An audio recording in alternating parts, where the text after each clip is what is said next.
Hi viewers, இன்னைக்கு நம்ம பார்க்க போகிறது confusing words. First one habit, second one custom. இந்த ரெண்டுத்துக்கும் உள்ள டிஃப்ரென்ஸ் என்ன அப்படிங்கிற விஷயம் தான் நான் பார்க்க போகிறோம்.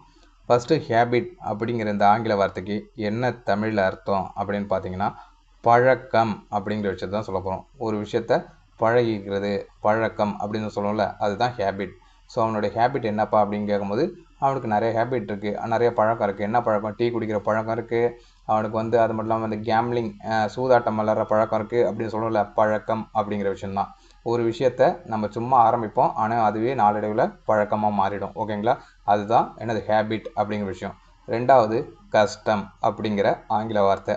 இதுக்கு என்ன பார்த்தீங்கன்னா வழக்கம் அப்படிங்கிறதா தமிழ் அர்த்தம். இன்னும் உதாரணத்துக்கு புரிய வைக்கிறதுக்கு என்னென்னா பண்பாடு, ஆச்சாரம், இதுதான் எங்கள் கலாச்சாரம் அப்படின்னு சொல்லல. இதுதான் கஷ்டம். எங்களோட குல வழக்கம் என்னென்னா ஒருத்தவங்கள இறந்துட்டாங்கன்னா அவங்கள எரிக்கிறது தான் எங்களோட குல வழக்கம். ஒருத்தவங்க இறந்துட்டாங்கன்னா அவங்கள புதைக்கிறது தான் அப்படிங்கிற மாதிரி சொல்கிறது தான் வழக்கம் அப்படிம்போம். ஸோ கஷ்டம் அப்படிங்கிற விஷயம் ரொம்ப தொன்று தொட்டால் நம்ம என்ன பண்ணுவோம், நம்மளுடைய தாத்தாவோட தாத்தாவோட தாத்தாவோட வம்சம் என்ன பண்ணுவோம்னா ஒரு விஷயத்த ஃபாலோ பண்ணிட்டு வருவோம். அதுதான் கஷ்டம், அதுதான் வழக்கம் அப்படின்னு நம்ம சொல்லுவோம். ஓகேங்களா? ஸோ இது உங்களுக்கு புரிஞ்சிருக்கும்னு நினைக்கிறேன். ஹேபிட் அப்படிங்கிறது பழக்கம், கஸ்டம் அப்படிங்கிறது நம்மளுடைய பண்பாடு, நம்மளுடைய ஆச்சாரம், நம்மளுடைய வழக்கம், குல வழக்கம் அப்படின்னு சொல்லல. இதுதான் கஸ்டம் அப்படிங்கிற விஷயம். ஸோ இதுக்காக எக்ஸாம்பிள், பர்ஃபெக்ட் எக்ஸாம்பிளாக உங்களுக்கு சென்டென்ஸ் மேக்கிங் பண்ணியிருக்கேன், இங்கிலீஷ் டு தமிழ். நீங்கள் பார்க்கலாம். ஃபஸ்ட்டு ஹேபிட் அப்படிங்கிற விஷயத்துக்கு பார்க்கலாம். ஹேபிட் அப்படிங்கிறது தமிழ் அர்த்தம் என்னென்னா பழக்கம் அப்படின்னு நம்ம சொல்லியிருந்தோம். So gambling is a habit with him. நம்ம சொல்லியிருக்கோம் பாருங்கள் ஆங்கிலத்தில். Gambling is a habit with him, அதாவது தமிழ் என்ன அர்த்தம் பார்த்தீங்கன்னா சூதாடுவது அவன் பழக்கம் அப்படின்னு கொடுத்துருக்கேன் பாருங்கள். ஓகேங்களா? உங்களுக்கு புரிஞ்சிருக்கும்னு நினைக்கிறேன். ஹேபிட் அப்படிங்கிறது பழக்கம். இந்த இடத்துல gambling is a habit with him.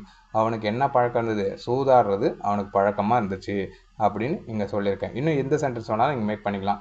அவனுக்கு இன்னும் என்ன பழக்கம் இருக்குன்னு கேட்டால் டீ குடிக்கிறது கூட ஒரு பழக்கமாக இருக்கும், அவனுக்கு நிறைய ட்ரிங்க் பண்ணுறது கூட அவனுக்கு பழக்கமாக இருக்கும். ஸோ இது மாதிரி இந்த ஹேபிட் அப்படிங்கிற விஷயம் எல்லா இடத்துலையும் அந்த பழக்கம் அப்படிங்கிற விஷயம் நீங்கள் யூஸ் பண்ணும்போது ஹேபிட் அப்படிங்கிற விஷயத்தை யூஸ் பண்ணிக்கலாம். ஓகேங்களா?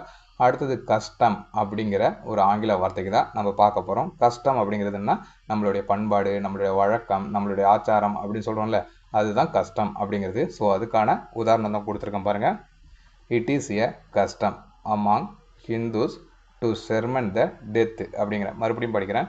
It is a custom among Hindus to sermon the death. என்ன சொல்கிறாங்க இந்த இடத்துல தமிழில்? இறந்தவர்களை எரிப்பது இந்துக்களின் வழக்கம். எங்களுடைய இந்துக்கள் அப்படி எடுத்துட்டா இந்துக்களுக்குன்னு ஒரு வழக்கம் இருக்குப்பா. என்ன வழக்கம் பார்த்தீங்கன்னா ரொம்ப நாளாக தொன்று தொட்டு ஒரு வழக்கம் இருக்குது. இறந்தவங்களை நாங்கள் என்ன பண்ணோம்? எரிப்போம். அதுதான் எங்கள் வழக்கம்ப்பா, இதை மாற்ற முடியாதுப்பா அப்படின்னு சொல்கிறோம்ல. ஸோ அதுதான் கஸ்டம். ஸோ கஸ்டம்னா வழக்கம் அப்படிங்கிற விஷயம் புரிஞ்சுக்கணும். இது ரொம்ப லாங் டைமாக ஃபாலோ பண்ணுறது. தேங்க்யூ ஃபார் வாட்சிங் மை வீடியோ. மறக்காமல் சப்ஸ்கிரைப் பண்ணுங்கள் நம்ம சேனலை.